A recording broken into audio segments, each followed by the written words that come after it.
look at the positive side of the word height, but when it's applied to a shoe, they're just medium, but they come from the halo, and so if you own them, there's a different sense of pride.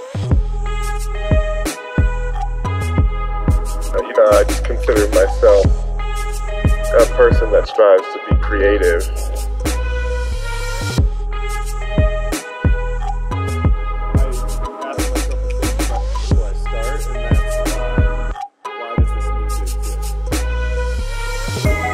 Both, it's a particular voice that I communicate with. So if you can make that same halo effect on a chair,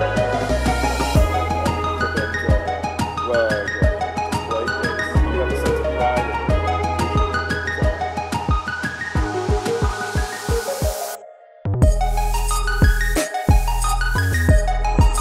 I feel that it's the best use of my time to sort of praise the idea.